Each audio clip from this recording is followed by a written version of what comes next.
Assalamu alaikum student, my name is Yasir Star. Welcome to my YouTube channel. Now you are watching advanced statistics. So today we discuss about statistics and types of statistics. तो पिछले lecture में हमने पढ़ा था कि statistics is a branch of mathematics. हमने देखा था कि statistics क्या काम करती है, डाटा को आइडेंटिफाई करती है, कलेक्टिंग करती है, ऑर्गेनाइज करती थी एंड लास्ट पे एनालाइज करके प्रेजेंट कर देते थे हम रिजल्ट.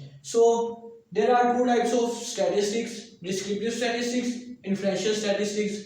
डिस्क्रिप्टिव स्टैटिस्टिक्स में हम करते क्या है, डिस्क्रिप्टिव मीन किसी चीज को डिस्क्राइब करना, as a simple way describe करना, किसी चीज को बयान करना. सो इन्फ्लुएंशियल स्टैटिस्टिक्स अब हम कब लेंगे, जब हमारे पास लार्ज पॉपुलेशन होगी और हमने उसका टेस्ट करना होगा, तो इसे डिटेल से करते हैं. तो स्टूडेंट डिस्क्रिप्टिव स्टैटिस्टिक्स के अंदर हम करेंगे क्या, डाटा को कलेक्ट करेंगे, समराइजिंग करेंगे, प्रेजेंटिंग करेंगे एंड लास्ट पे उस पर एनालिसिस अप्लाई कर देंगे. तो कलेक्टिंग मीन किसी भी डाटा को कलेक्ट करना, कोई भी डाटा हो, किसी भी तरह का हो, जो हमें चाहिए होगा वो हम कलेक्ट कर लेंगे. समराइजिंग मीन छानबीन करना.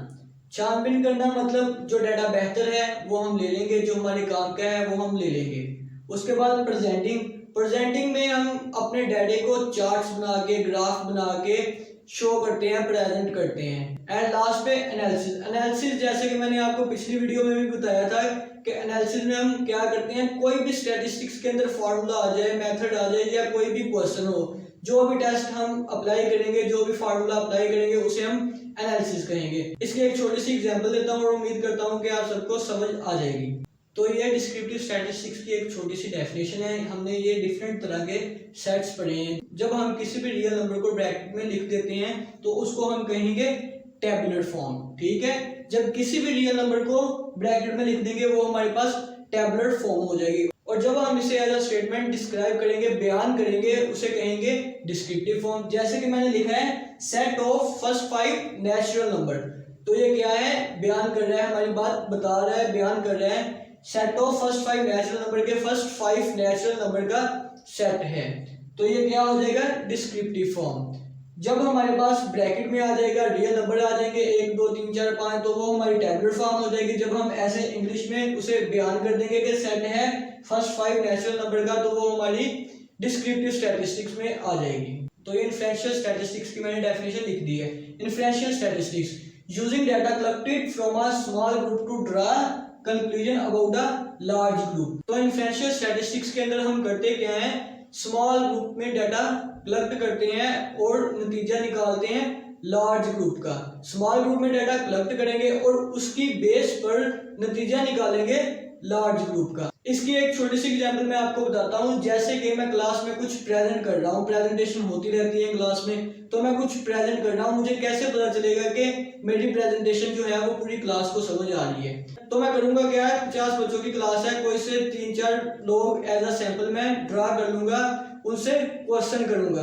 अगर तो वो सब ने मेरे क्वेश्चन का आंसर ठीक दिया तो समझो उन सबको मेरी समझ आ रही है, तो मतलब सारी क्लास को मेरी समझ आ रही है. अगर उनमें से हाफ ने दिया आंसर तो मतलब हाफ क्लास को मेरी समझ आ रही है. और अगर उनमें से किसी ने भी आंसर नहीं किया तो समझो कि किसी को भी समझ नहीं आ रही. तो इसकी एग्जांपल इस तरह भी है. हमने एक क्लास के मैथ के रिजल्ट की एवरेज फाइंड करनी है, तो हम करेंगे क्या, पूरी क्लास को नहीं लेंगे, हम पूरी क्लास में से 4 से 5 बच्चों के नंबर ले लेंगे और उन सबको हम सम करेंगे और टोटल नंबर ऑफ ऑब्जर्वेशन पे डिवाइड करेंगे, तो वो हमारी इन्फ्लुएंशियल स्टैटिस्टिक्स होगी. तो इन्फ्लुएंशियल स्टैटिस्टिक्स की एक छोटी सी एग्जांपल मैंने लिख दी है.